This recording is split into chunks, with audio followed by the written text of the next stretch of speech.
Ngayon po mga kapatid, gagawa tayo ng kababayan. Special kababayan.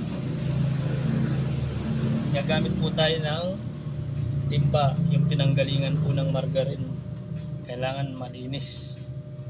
Ito po ay aloyin natin sa kamay, mano-mano lang. Pwede rin sa makina kung may makina kayo. Ito po yung sangkap niya.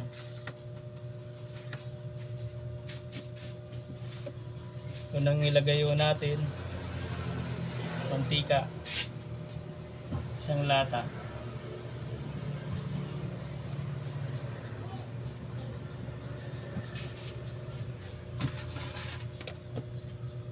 Pangalawa, asin.